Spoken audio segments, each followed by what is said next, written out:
Hare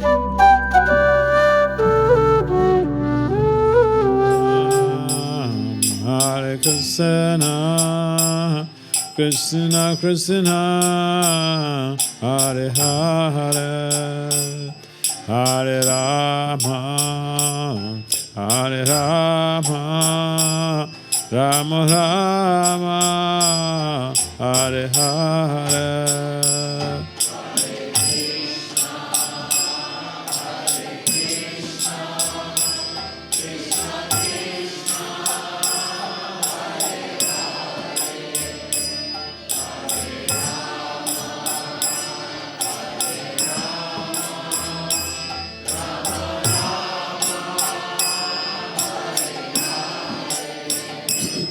Hare Krishna, Hare Krishna, Krishna Krishna, Hare Hare, Hare Rama, Hare Rama, Rama Rama, Hare Hare.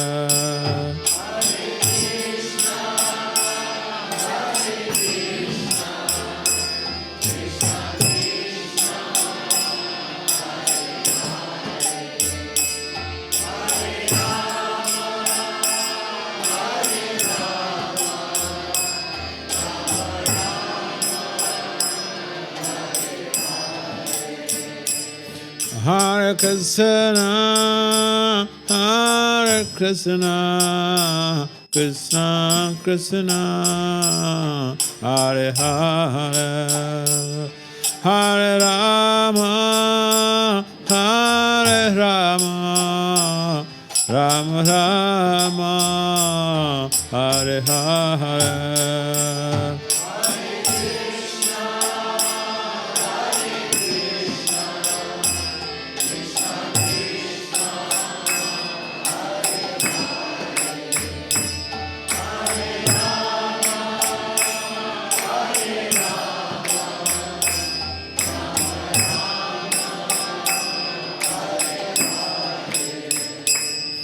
Hare Krishna, Hare Krishna, Krishna Krishna, Hare Hare, Hare Rama, Hare Rama, Rama Rama, Hare Hare.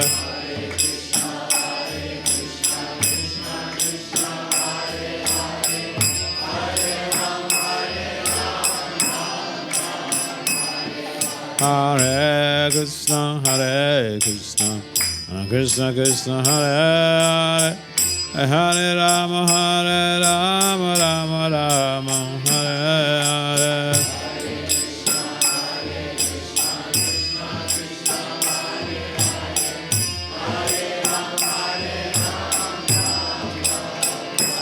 Jaya Prabhupada, Jaya Prabhupada, Prabhupada, Srila Prabhupada.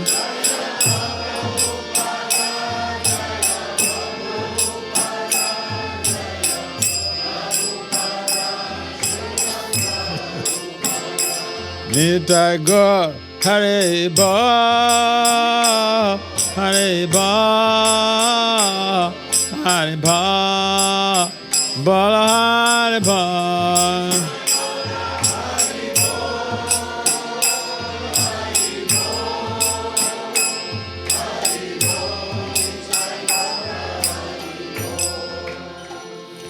Jayam Vishnupad Paramahamsa Parivrajacharya Astotra Satat Sisima. This is Divine Grace ISKCON Panacharya Srila Abhacharya Navinda Bhakti Vedanta Swami Prabhupada Maharaj Ki Jai.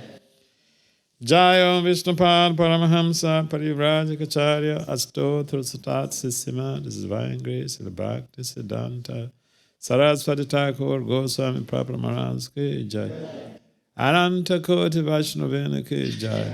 Namacharya Shri Haridas Thakur Ki Jai. Prem Se Khao Sri Krishna Chaitanya Prabhu Nityananda Si Advaita Gadadhara Sivasadi Si Gaura Bhaktivinoda Ki Jai. Sisi Radha Krishna Gopal Gopinath Shyamakunda Radha Kunda Girigodan Ke Jai. Savandavan Mathura Dham Ke Jai. Simaya Panavadip Dham Ke Jai. Jaganapuri Ayodhya Dham Ke Jai. Ganga Mai Yamuna Mai Ke Jai. Srimati Tulsi Devi Bhakti Devi Ke Jai. Samaveda Bhakta Vinda Ke Jai. Nitai Gaur Premanandi. All glories to the sum of devotees. All glories to the sum of devotees. All glories to the sum of devotees. All glories to Sisi Goranga.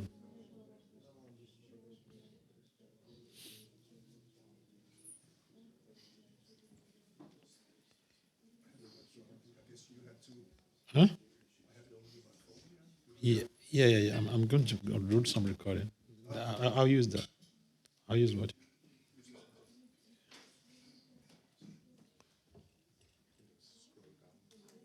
Oh, okay. Uh-huh.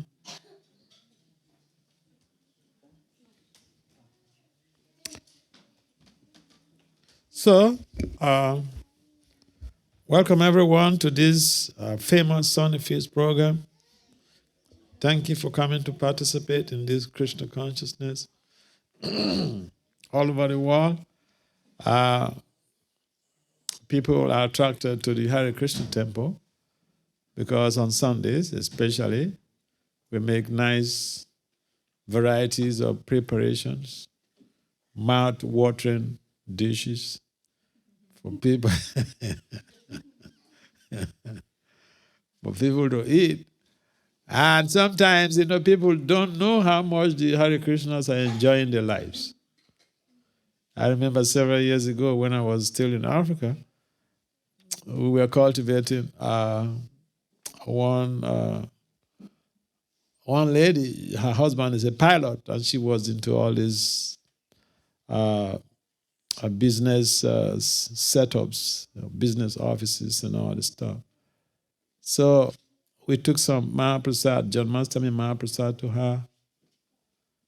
And then that was during the weekend. So on Monday, I was driving past her office. And then I had somebody shouting, Vasudev, Vasudev, Vasudev. And when I'm driving, I don't like to turn when someone is calling me. So I parked the car and then, walk over to check who was calling for me. And it was this lady. And she said, oh, this is how you people are enjoying. It's a prasad we sent to her, to John Masami Prasadam. So, people come to our temples, and on Sunday especially, nice feast is made. And sometimes in the homes, people are busy, so they are not able to cook many varieties of dishes. So when they come, they have a better sense of eating to be able to become Krishna conscious. And not only the eating, we also hear about some philosophy about Krishna. So today, we're going to utilize one of our books, one of Prabhupada's books. It's called Sri Ishopanishad. How many people have read Sri Ishopanishad here? Oh, many people. Very good. Okay. So, the topic of our discussion today is Isavasya philosophy. Isavasya. So we take a text from the Ishopanishad, text 1, Ishopanishad text 1, and that text reads, everything animate or inanimate that is within the universe. Om Namo Bhagavate Vasudevaya. Om Namo Bhagavate Vasudevaya.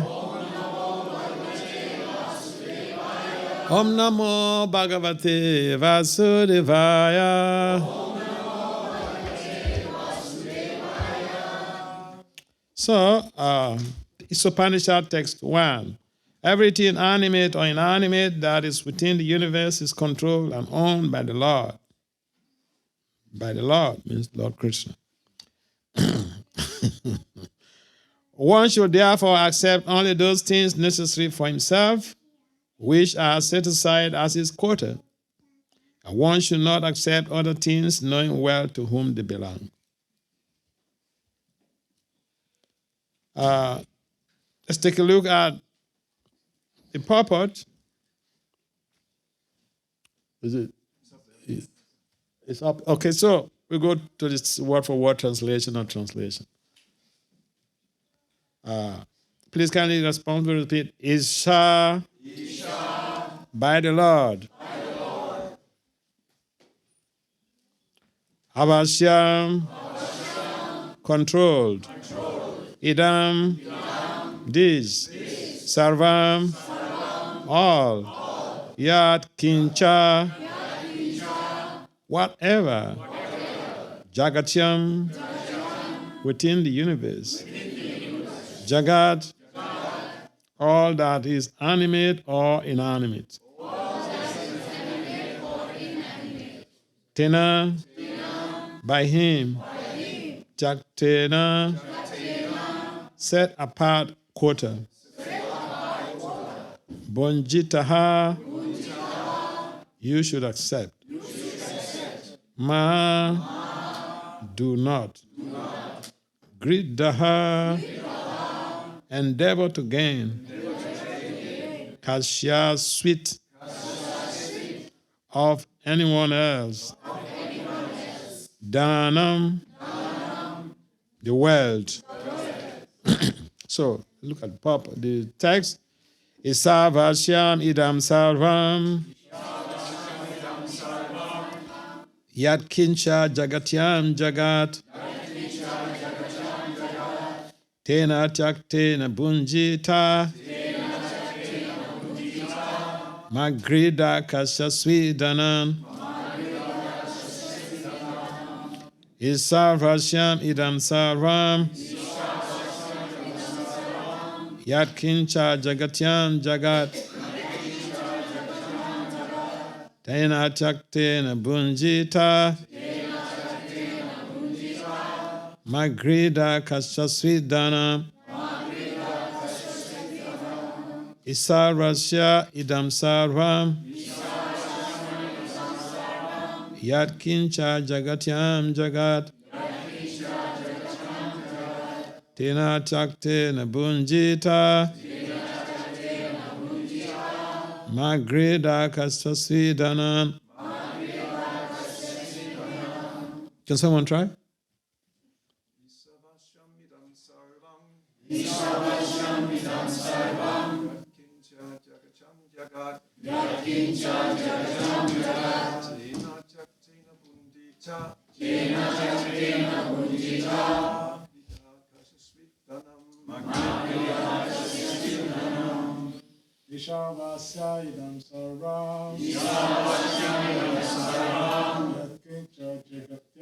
bunjita.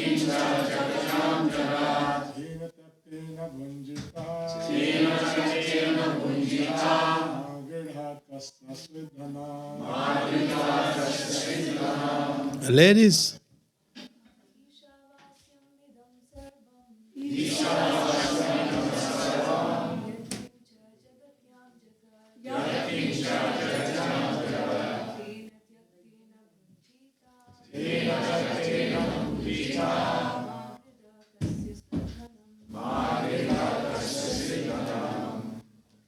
Any more ladies? You match with the men.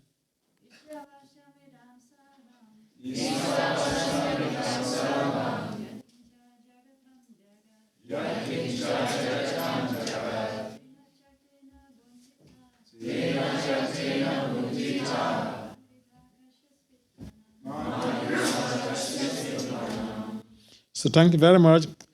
Translation and purpose. Everything animate or inanimate that is within the universe is controlled and owned by the Lord.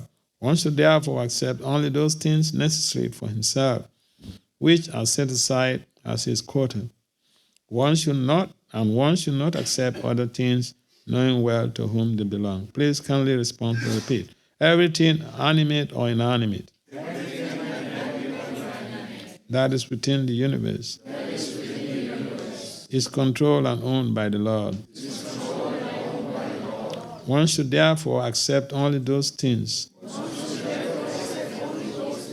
necessary for himself, which are set aside as his quota. And one should not accept other things, knowing well to whom they belong. Purport, Vedic knowledge, purport by Srila Prabhupada. Vedic knowledge is infallible because it comes through the perfect disciplic succession of spiritual masters, beginning with the Lord himself. Since he spoke the first word of Vedic knowledge, the source of this knowledge is transcendental. The words spoken by the Lord are called aparuseya, which indicates that they are not delivered by any mundane person. A living being who lives in the mundane world has 4 defects. He is certain to commit mistakes. He is subject to illusion. He has 3. He has a propensity to cheat others. And 4, his senses are imperfect. No one with these 4 imperfections can deliver perfect knowledge. The Vedas are not produced by such an imperfect creature. Vedic knowledge was originally imparted by the Lord into the heart of Brahma, the first created living being. And Brahma, in his turn, disseminated this knowledge to his sons and disciples, who have handed it down through history. Since the Lord is Punam, all perfect, there is no possibility of his being subjected to the laws of material nature, which he controls. However, both living entities and inanimate objects are controlled by the laws of nature and ultimately by the Lord's potency. This Isopanishad is part of the Yajur Veda, and consequently it contains information concerning the proprietorship of all things existing within the universe. The Lord's proprietorship over everything within the universe is confirmed in the 7th chapter of the Bhagavad Gita, 7:4-5. Chapter 7, text 4-5. Where para and apara prakriti are discussed. The elements of nature, earth, water, fire, air, ether, mind, intelligence, and ego, all belong to the Lord's inferior material energy, apara prakriti, whereas the living being, the organic energy, is his superior para prakriti. You know, these days people like to eat organic foods and all these things, right? Organic. So the living entity is organic. Okay?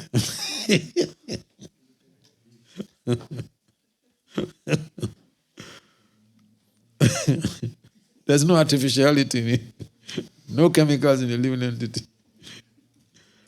Both of these prakritis or energies are emanations from the Lord. And ultimately, he is the controller of everything that exists. There is nothing in the universe that does not belong to either the para or apara prakriti. And therefore, everything is the property of the supreme being. Because the supreme being, the absolute personality of Godhead, is a complete person, he has complete and perfect intelligence to adjust everything by means of his different potencies. The Supreme Being is often compared to a fire, and everything organic and inorganic is compared to the heat and light of that fire. Just as fire distributes energy in the form of heat and light, the Lord displays his energy in different ways. It thus remains the ultimate controller, sustainer, and dictator of everything. He is the possessor of all potencies, the knower of everything, and the benefactor of everyone. He is full of inconceivable opulence, power, fame, beauty, knowledge, and renunciation. One should therefore be intelligent enough to know that except the Lord, no one is the proprietor of anything. One should accept only those things that are set aside by the Lord as is quoted. The cow, for instance, gives milk, but she does not drink that milk. She eats grass and straw, and her milk is designated as food for human beings. Such is the arrangement of the Lord. Thus, we should be satisfied with those things He has kindly set aside for us, and we should always consider to whom those things we possess actually belong. Take, for example, our dwelling, which is made of earth, wood, stone, iron, cement, and so many other material things. If we think in terms of Sri Upanishad, we must know that we cannot produce any of these building materials ourselves. We can simply bring them together and transform them into different shapes of our labor. A laborer cannot claim to be the proprietor of a thing just because he has worked hard to manufacture it.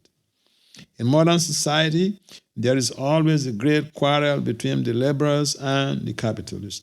The quarrel has taken an international shape, and the world is in danger.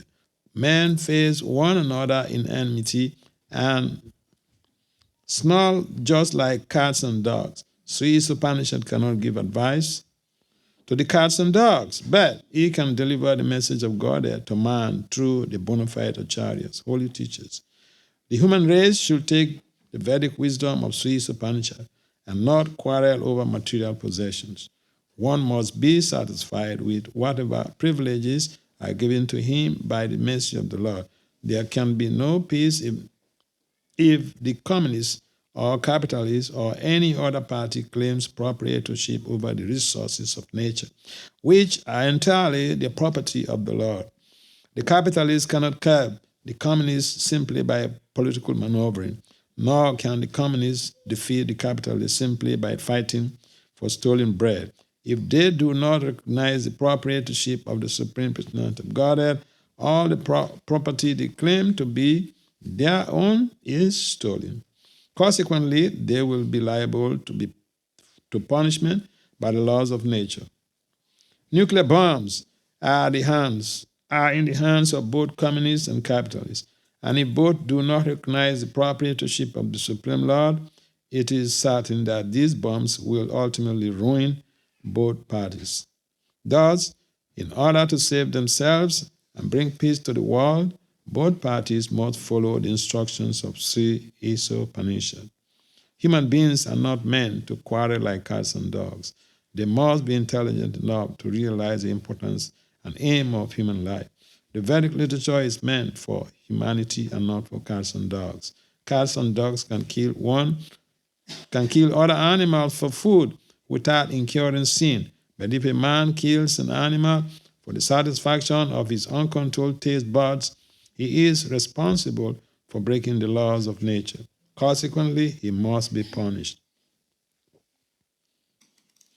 Om Gyana Timirandasya Gyana Jana Salakaya Saksur Malitam Jena Tasmai Si Gurve Namaha Sachetaya Manobistam Stapitam Yena Bhutale Swayam Rupam Kadamaya Tadati Swa Padantikam Vancha Kalpatali Byacha Kripasundabhya Evacha Patitanam Pavanam Bhyo Vaishnava Bhyo Namo Namaha Namo Vishnu Padaya Krishna Pristaya Bhutale Srimati Bhakti Vedanta Swami Itinam Namaste Saraswati Deve Gauravani Pacharine Nirvisesa Sunyavadi Pasita Disatari Jaya Sri Krishna Chaitanya Prabhu Nityananda Sri Advaita Gadadhara Sivasadi Gaura Bhaktivinoda Hare Krishna Krishna Krishna Hare Hare Rama Hare Rama.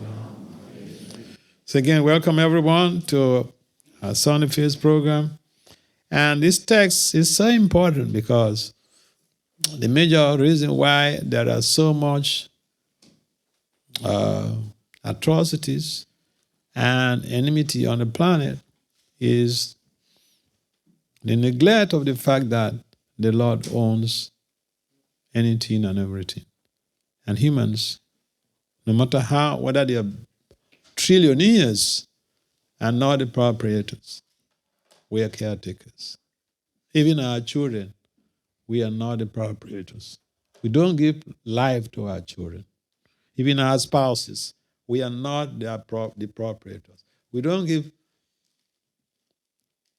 life to our spouses. This is someone who so loves the spouse so much that he buys oxygen for them. Oxygen is free. If we have to buy oxygen, people will find it very difficult in living. But the most essential things that nourish our lives, they are free. Water, oxygen, all this stuff. Of course, these days, water also we are buying. But originally, it was designed to be free. So, a serve-as-share principle means that the Lord is the center. The Lord owns everything. And we simply utilize what has been assigned to us and not be greedy. This is the point. Not be greedy. You see, sometimes I've seen cases where a husband and wife. So the wife earns more money than the husband, it becomes a problem. I have seen it. So, this is the same family, one family. What is the problem? Why should we even care about who earns more? Because it goes to the same pot, the same family pot. But no, you see, this greed, envy, they are ingrained in us. It's in our bone marrow.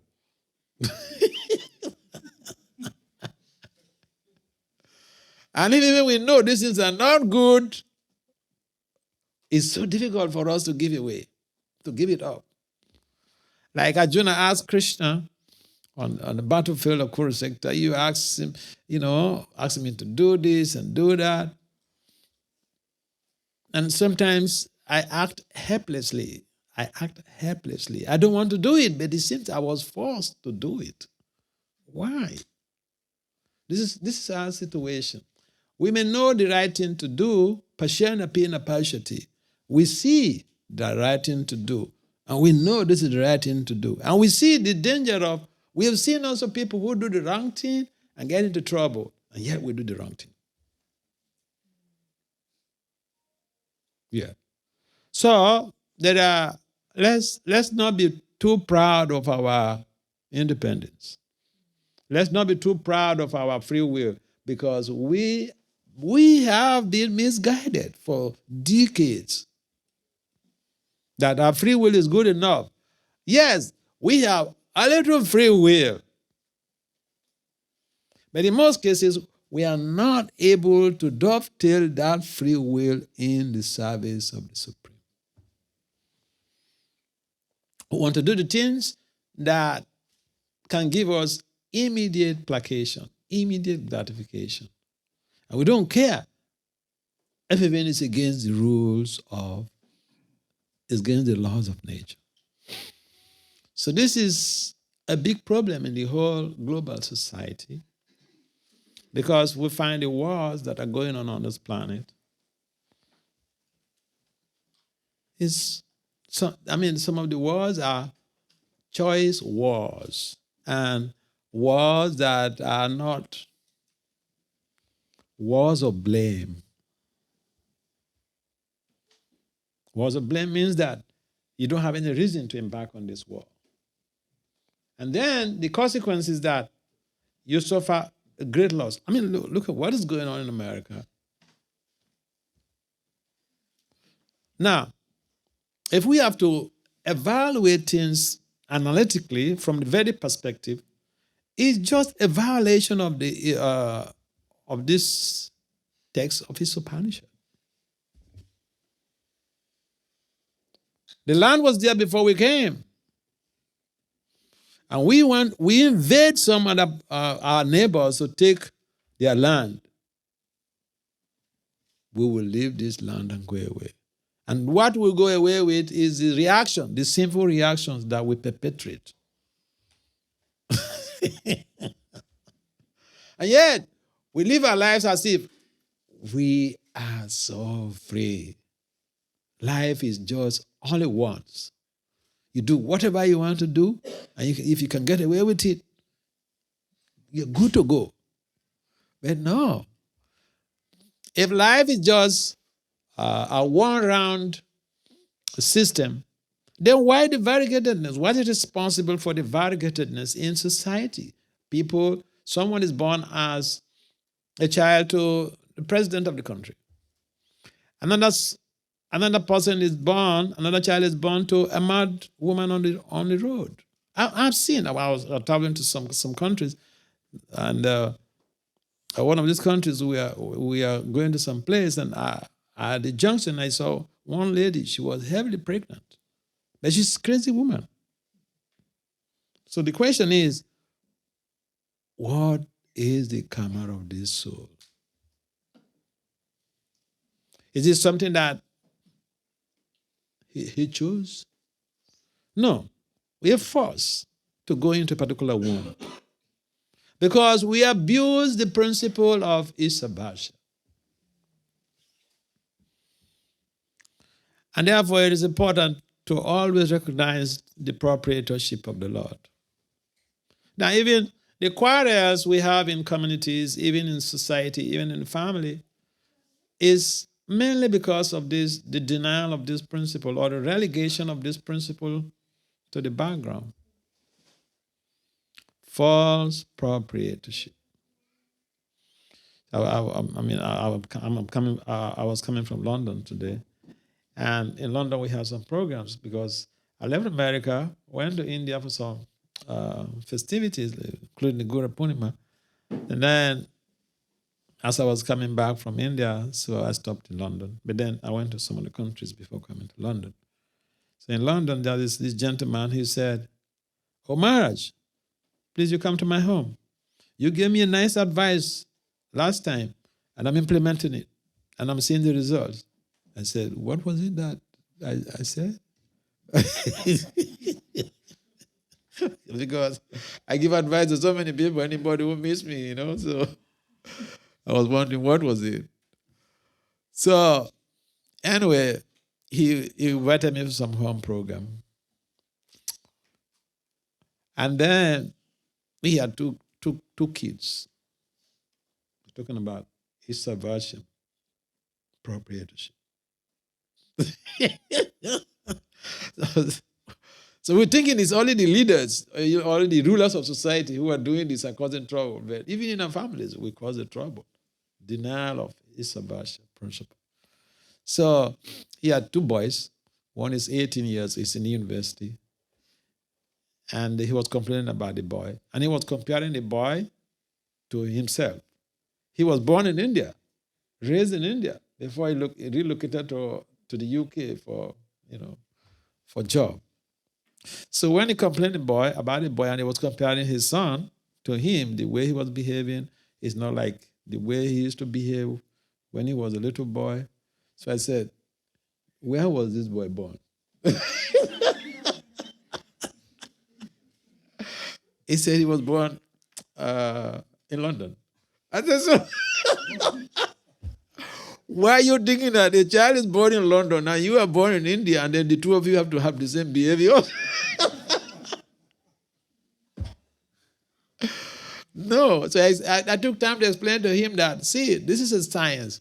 There's a theory called the field. It was developed by a German psychologist. His name is Dr. Lewin. Dr. Lewin, he did his PhD in Berlin University in Germany. So he developed this theory, of course. He passed away in 1947. And then he was a famous psychologist. He developed the field theory. I will explain to the gentleman that the field theory essentially implies that the environment impacts on our values and behavior. The environment. And humans also constitute environment. Okay, Prabhupada used to give the example of if you put an iron nail into fire, the nail will gradually acquire the qualities of the fire. And at some point in time, if it touches you, it will burn you like fire. That fire is the field That's the field theory. If you go into the cold, no matter how many jackets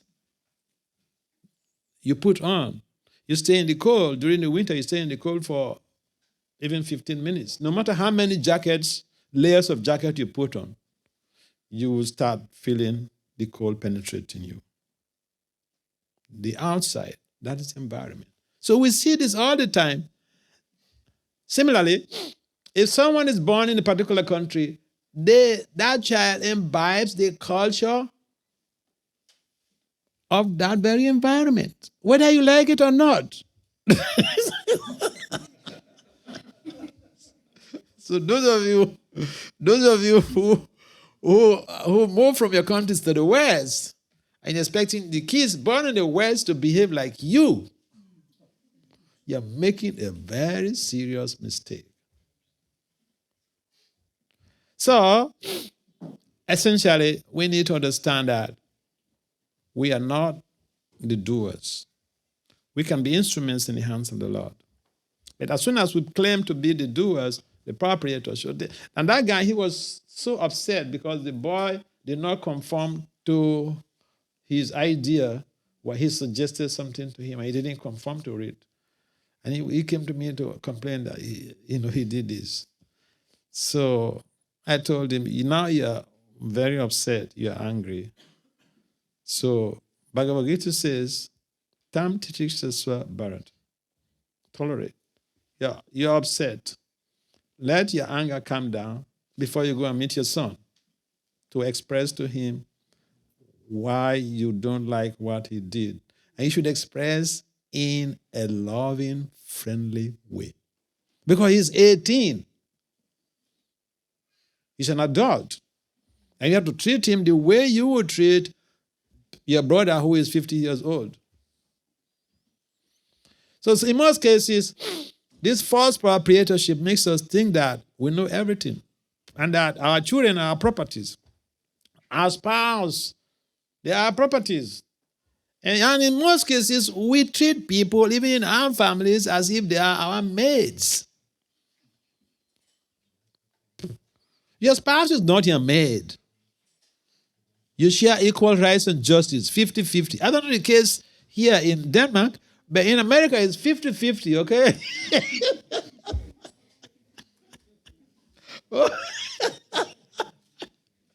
This false proprietorship is ruining our social relationships. Not only wars, but is causing family disruptions. And therefore, we should understand that we cannot control anything, we don't own anything, and we are not in a position to control anything.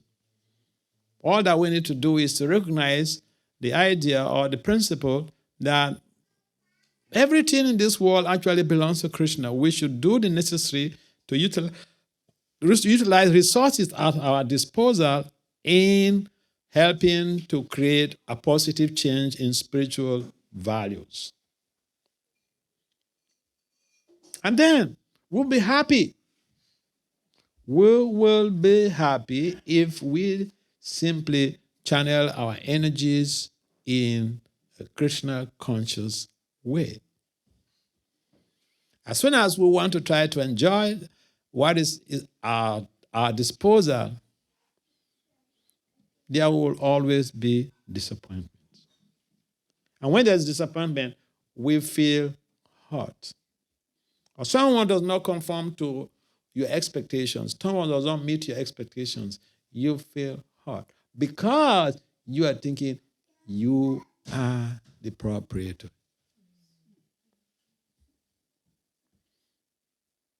So, most of the challenges we face in our daily lives, in our communities, in our families, is the neglect to uphold the Isavasyan principle in the Upanishad. Now, this text is so important. The same text is there in the 8th canto of the Srimad Bhagavatam, chapter 1, text 10. The only difference is the first sentence, the first line of the text. That is the only difference. The same content. So when Veda Vyas, Srila Vyasadeva, when he repeats a text in different books, exactly the same text and content, we should understand that we need to give attention to it. It's like a teacher says something, especially during revision period, and he emphasizes it, repeats it again. The smart student knows this is something important to this teacher. I want to take a note because he repeated it. So this is repeated in the Bhagavatam and is Upanishad. And therefore, we should take this apparently simple instruction. We should take it seriously. And we'll see how our values and relationships, community building will improve. Because one of the things that hampers our community development is that we don't even know how to speak to people. We talk to people as if we are paying them. No one is being paid here. In this movement, maybe some few pujaris. I served in this movement for 40 years, 41 years. I was never paid.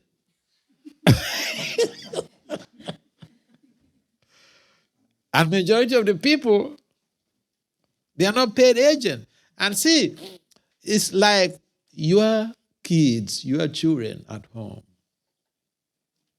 You're not paying them. And some of them are even adults. If they are adults, if they're 18 years and above, they should be treated like adults.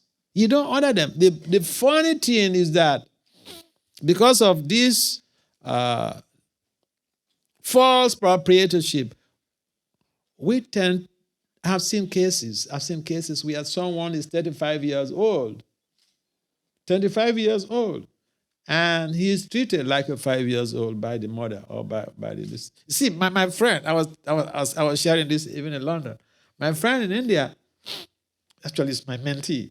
Now, he told me a story. This boy is 30 years old. He's a mathematician. He has a PhD in mathematics. Okay, so he went home. He's from Bengal, West Bengal. His village is near Mayapur. So he went home to see his parents. And he told me this story. I was just laughing. He told me this story. He went home to see his parents. 30 years old. Has a PhD in mathematics. He's a professor. So he went home. And then towards evening, at about between 5 and 6, he said he was going to go out to see some of his friends. And as he was going out from the out of the house, his mother came to cross-cut him and said, "Hey, where are you going? Look at the time."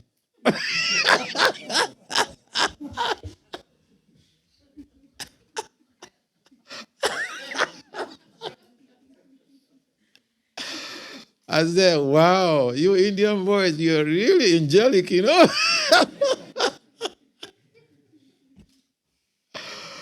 So, this is the neglect of East of Asia. Another boy, he told me, he's a scientist. He told me his story, Indian boy. He told me his story, how he tried to become a devotee. And a grown-up boy, he's a scientist. He has a PhD. Okay? He had to be a devotee.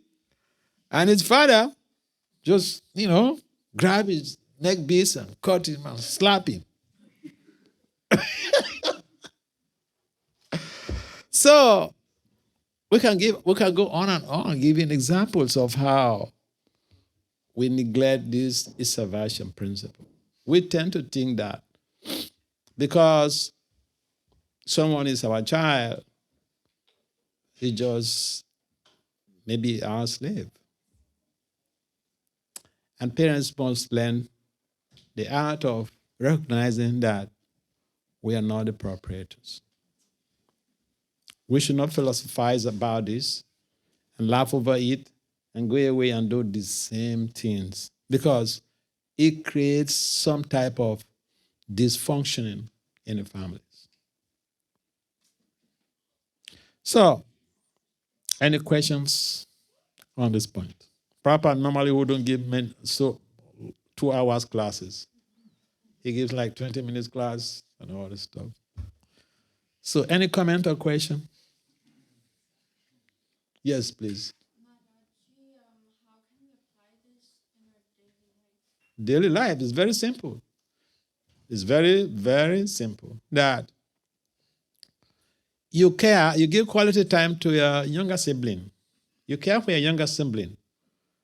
Let your younger sibling recognize that you are the older sister and that you are there to protect her.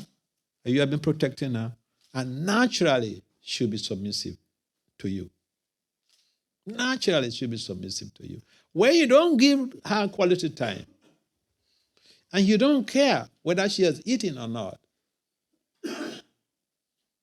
and you just want to bully her, order her around, no, it doesn't work like that. People want to see, your younger siblings, they want to see how much. It's not what you saw, what you say that matters to them. How much you show your love is what matters to them. I also meant to ask, can this also be applied to exams or tests? Yeah. See, sometimes we have a tendency to think that I am the doer, even in academic program, academic pursuit. No, but we are not the doer. You see, what we can do is to read as much as possible. I remember, I'll tell you this story. So when I was doing my PhD, there was this course on statistics, PhD level statistics, okay? And it was so difficult. It was a compulsory course. It was titled Quantitative Reasoning and Analysis. It was so difficult. All the faculties, members, or the students, PhD students in the faculty of management, they have to do that course before they go forward to their dissertation. So then, it was so difficult. There were about 10 of us. All the students failed. I was the only person who passed. And I got 90 plus. In America, when you get 90 plus at the PhD course, it's A plus. So the professor, he's a white professor, so he fell in love with me.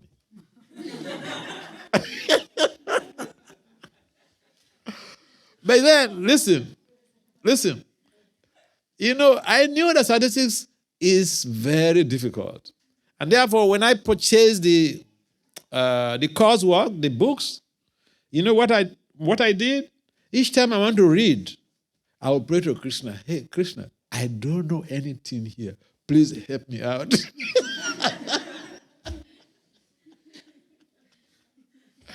Instead of thinking that, oh, I'm very smart.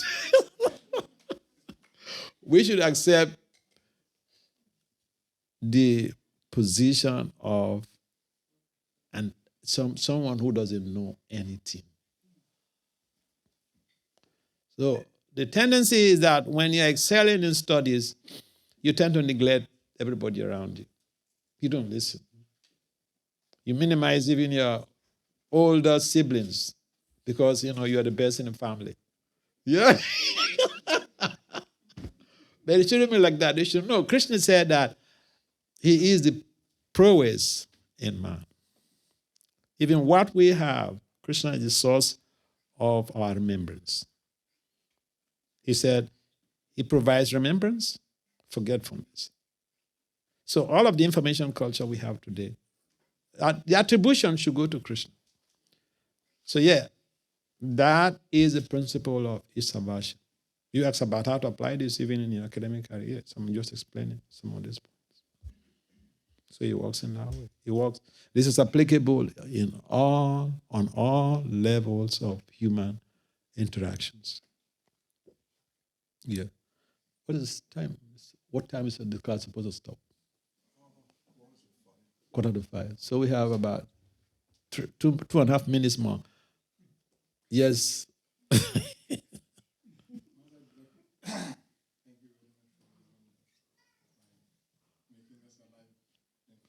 Thank you. Huh.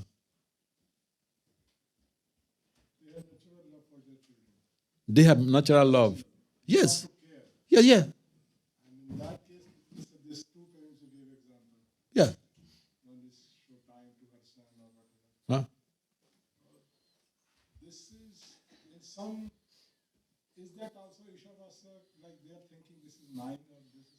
Yeah, parents think a lot that their children are their properties.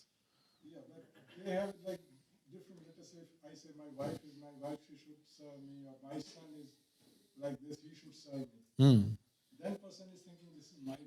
Yeah, yeah, yeah, yeah.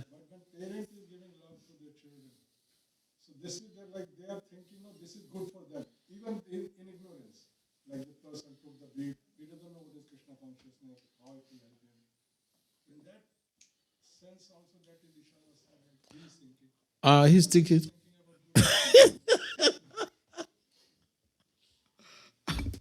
You know, I tell you one thing, parents are in most cases the cause of the most problems on the planet.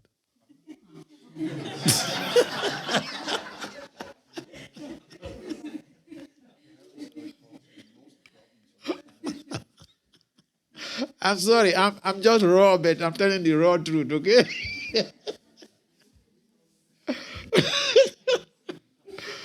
Here is the kicker. So let's get one thing clearly. For most parents, they don't understand. I tell you. And I was in Europe last year. I went to 10 different countries. I stayed in Europe for 5 months before I went back to America. So one of the countries, I don't want to mention the country, but one country I went, husband and wife, young couple, they came to me complaining about each other. Husband was complaining about the wife was complaining about the husband. So, so I asked them a simple question. I said, so, Mataji, before you got married, did you take some courses on men's psychology, how men behave? She said no. I asked the man, before you got married, did you read some things or take some courses on women's psychology, how women behave? He said no. Okay, so this is a general problem. And see, you're